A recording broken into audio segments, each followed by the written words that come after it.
नमस्कार, doctor दीक्षाच homeopathy YouTube चॅनलमध्ये तुमच्या सगळ्यांचं स्वागत आहे। आज आपण शरीरातील एक महत्त्वपूर्ण अवयव ते म्हणजे स्वादुपिंड आपलं पॅन्क्रियाज या आजाराविषयी जाणून घेणार आहोत। पॅन्क्रियाजला आपल्या सूज का येऊ शकते, त्याच्यामागे कोणती कारणं असतात, त्याच्याबरोबर इमर्जन्सीमध्ये जेव्हा खूप या पॅन्क्रियाजमुळे त्रास व्हायला लागतो तेव्हा तुम्ही कोणती होमिओपॅथिक औषधं घेऊ शकता हे सुद्धा पाहणार। सो व्हिडिओ कुठेही स्किप न करता शेवटपर्यंत नक्की पहा आणि अजूनही तुम्ही चॅनलला सबस्क्राईब केलं नसेल तर नवनवीन व्हिडिओच्या अपडेटसाठी चॅनलला जरूर सबस्क्राईब करा, बेल आयकॉन सुद्धा जरूर प्रेस करा। आता आपण सर्वात प्रथम पाहूया ही स्वादुपिंड आपल्या शरीरात कुठे लोकेटेड आहे। तर स्वादुपिंड जे आहे ते आपल्या पोटाच्या डाव्या बाजूला आपल्या जठराच्या थोडंसं वरच्या बाजूस मागच्या साईडला हे लोकेटेड असतं। आता या स्वादुपिंडाचं काय काम असतं, तर स्वादुपिंडामध्ये पाचक रस तयार होतात आणि ते पाचक रस आपल्या डायजेशनसाठी पचनासाठी उपयुक्त असतात। हे पाचक रस स्वादुपिंडातून आपल्या छोट्या आतड्यांमध्ये सोडले जातात आणि ते पचनासाठी मदत करतात। दुसरं कार्य आहे ते म्हणजे आपली ब्लड शुगर कंट्रोलमध्ये ठेवणे। तर ते स्वादुपिंड जे आहे ते इन्सुलिन नावाचा हार्मोन शरीरात तयार करतं आणि त्याच्यामुळे आपली ब्लड शुगर जी आहे ती नियंत्रणात राहण्यास मदत होते।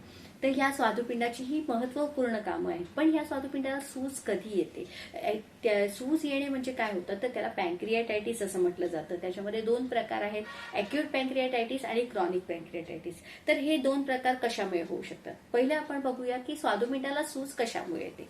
तर पहिलं सर्वात महत्त्वाचं कारण आहे मद्यपान करणाऱ्यांमध्ये क्रॉनिक अल्कोहोलिक जे असतात त्यांच्यामध्ये अल्कोहोलमध्ये असलेल्या विषारी घटकांमुळे ह्या स्वादुपिंडाला सूज यायला लागते आणि ही सूज जी आहे ती त्याच्यामध्ये क्रॉनिक पॅन्क्रियाटायटिस म्हणजे लॉंग टाइम पासून पेशंटला हा त्रास असू शकतो। दुसरं महत्त्वाचं कारण आहे पित्ताशयात होणारे खडे। आता पित्ताशय आणि स्वादुपिंड यांचा फार जवळचा संबंध आहे। पित्ताशयात जे खडे होतात ते खडे जेव्हा बाहेर पडतात आणि ते स्वादुपिंडामधून एक मुख्य नलिका बाहेर पडते जी असते कॉमन बाईल डक्ट असं त्याला म्हटलं जातं।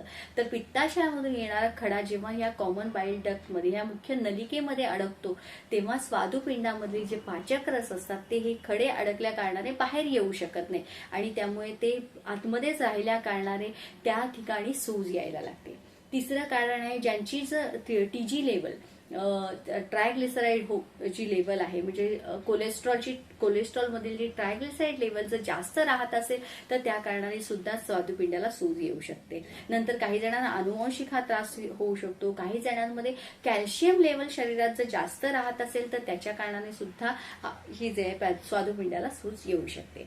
अशी ही महत्वाची कारणं आहेत की ज्याच्यामुळे स्वादुपिंडावरती जो आहे तो त्रास होऊ शकतो आणि त्यातील पाचक रस जे आहेत ते पाचक रसांमध्ये त्याचा परिणाम होऊ शकतो आणि त्याच्यामुळे आपल्या पचनामध्ये त्याचा त्रास होऊ शकतो आणि पेशंटला कोणती लक्षणं दिसू शकतात तर पेशंटला पोटात दुखणे, खूप जास्त प्रमाणात उलट्या होणे, उलटीसारखं वाटणे, गॅसेस होणे, भूक एकदम मंद व्हायला लागते, त्याच्याबरोबर पेशंटला एकदम बीपी जो आहे तो लो होऊ शकतो, चक्कर येणे असा त्रास जो आहे तो संभवू शकतो। आता ॲक्यूट पॅन्क्रियाटायटिस मध्ये काय होतं तर पेशंटला अचानक कधीतरी म्हणजे जर पित्ताशयाचा खडा जर त्या कॉमन बाईल डक्ट मध्ये किंवा मुख्य नलिकेमध्ये स्वादुपिंडाच्या अडकला तर त्याच्यामुळे पेशंटला अचानक एकदम खूप पोटात दुखायला लागतं, खूप उलट्या व्हायला लागतात आणि पोट दुखणं इतकं सिव्हिअर असतं की पेशंटला अर्जंट ऍडमिट करणे फार गरजेचं असतं आणि त्याच्या वेळेला ती कंडिशन जी आहे ती थोडीशी घातक असू शकते। त्याच्यामुळे पेशंटला लगेच ट्रीटमेंट मिळणे ही फार महत्वाचं आहे। आणि क्रॉनिक पॅन्क्रियाटायटिस मध्ये काय होतं की बऱ्याच कालावधीपासून पेशंटला ऑफ एंड ऑन थोडीफार सूज पेशंटला येत असते। त्याच्यामध्ये काय होतं की क्रॉनिक अल्कोहोल घेणाऱ्यांमध्ये म्हणजे खूप जास्त मद्यपान करणाऱ्यांमध्ये ही सूज जी आहे ती हळूहळू वाढत चाललेली असते आणि मग काय होतं की कालांतराने तिथे फायब्रोसिस व्हायला लागतं आणि तिथे सूज कायम राहत असल्या कारणाने जे स्वादुपिंडाचं जे कार्य असतं म्हणजे जे पाचक रस तयार करणे आहे किंवा इन्सुलिन हार्मोन तयार करणे ते मंदावायला लागतं, त्याच्यावरती परिणाम होतो आणि ह्याचा परिणाम जो आहे तो डायजेशन वरती पचनावरती व्हायला लागतो। त्याच्यामुळे ह्यात असा तुम्हाला जर त्रास झाला तर याच्यामध्ये पहिली सोनोग्राफी केली जाते आणि पॅन्क्रियाचे स्वादुपिंडाचे जे काही एन्झाईम्स असतात अमायलेज लायपेज त्यांची रक्त तपासणी केली जाते आणि त्यांची लेवल्स काय ती जी आहे ते चेक केली जाते। तर तुम्हाला असा कोणत्याही प्रकारचा त्रास असेल आणि अचानक असा त्रास होत असेल तर तुम्ही कोणती होमिओपॅथिक औषधं घेऊ शकता हे आज आपण पाहणार आहोत. तर होमिओपॅथीमध्ये पहिल्या नंबरचं औषध आहे आयरिस व्हर्सिक्युलर 30. हे जर तुम्हाला अचानक खूप पोट दुखायला लागले, खूप पोटामध्ये वेदना होत आहेत, उलट्या व्हायला लागलेलं, उलटीसारखं वाटत आहे, खूप भूक जी आहे ती मंदावलेली आहे, तर अशा वेळेला तुम्ही आयरिस व्हर्सिक्युलर 30 पोटेन्सीमध्ये घेऊ शकता. 3 थेंब तुम्ही डायरेक्टली जिभेवरती घेऊ शकता. दर 2 तासांनी हे औषध घेऊ शकता. आणि जसं जसं तुमचा त्रास कमी होईल तसं तसं तुम्ही औषध 4 तासांनी घेणे, 6 तासांनी घेणे, मग दिवसातून 3 वेळा घेणे असं कमी करू शकताय. त्याच्यानंतर नंबर 2चं औषध आहे चिओनॅन्थस व्हर्जिनिका मदर टिंक्चर. हे औषध जे आहे जे तुम्हाला पित्ताशयाच्या खड्यांमुळे त्रास सुरू झालेला आहे. पित्ताशयाचा खडा जो आहे तो त्या मुख्य नलिकेत कॉमन बाइल डक्टमध्ये अडकलेला आहे आणि त्याच्यामुळे पोट दुखणं खूप जास्त होत आहे, खूप उलट्या व्हायला लागलेलं. तर अशा वेळेला पित्ताशयाच्या खड्यासाठी सुद्धा हे औषध अतिशय उपयुक्त आहे. प्लस जे आहे ते पित्ताशयाच्या खड्यामुळे जर तुम्हाला हा त्रास सुरू झालेला आहे, तिथे सूज आलेली आहे, तर त्याच्या वेळेला तुम्ही चिओनॅन्थस व्हर्जिनिका मदर टिंक्चर फॉर्म मध्ये घेऊ शकता. हे औषध तुम्ही 7 थेंब सकाळी, 7 थेंब रात्री, अर्धा कप कोमट पाण्यात मिक्स करून हे औषध घेऊ शकता. नंबर 3चं औषध आहे नक्स ओमिका 30. हे नक्स ओमिका 30 क्रॉनिक अल्कोहोलिक्स मध्ये म्हणजे बऱ्याच काळापासून मद्यपान करणाऱ्यांमध्ये हा त्रास सुरू झालाय आणि त्यांना काय होतं की वारंवार गॅसेस व्हायला लागतात, उलट्या व्हायला लागतात, पोटात वारंवार दुखणे असा त्रास असतो, करपट ढेकर येणे त्रास असतो, त्यांना अपचनाचे खूप जास्त प्रमाणात त्रास होतात. अशा क्रॉनिक अल्कोहोलिक्स मध्ये नक्स ओमिका 30 हे अतिशय उपयुक्त औषध आहे. हे औषध तुम्ही जर तुम्हाला पॅन्क्रियासला सूज पण आहे आणि अशी लक्षणं दिसत आहेत तर नक्स ओमिका 30 पोटेन्सीमध्ये घेऊ शकताय. हे औषध तुम्ही 3 थेंब सकाळी, 3 थेंब रात्री डायरेक्टली जिभेवरती घेऊ शकताय किंवा 1 चमचा पाण्यात मिक्स करून घेऊ शकताय किंवा त्याच्या तुम्हाला छोट्या गोळ्यांच्या फॉर्ममध्ये बनवून मिळालं तर 6 गोळ्या सकाळी आणि 6 गोळ्या रात्री असं डायरेक्टली जिभेवरती घेऊ शकताय. नंबर 4चं औषध आहे बेलाडोना 30. याच्यामध्ये सडन आणि व्हायलंट पेन आहे, म्हणजे अचानक पोटामध्ये खूप दुखायला लागलेलं आहे, खूप वेदना होत आहेत आणि अनकंट्रोलेबल उलट्या होत आहेत पेशंटला.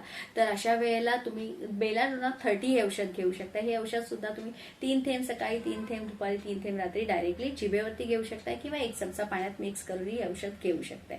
बरीच औषधं आहेत या पॅन्क्रियाटायटिसच्या प्रॉब्लेमसाठी, तर तुम्ही होमिओपॅथिक डॉक्टरांच्या सल्ल्याने ही औषधं घेऊ शकताय.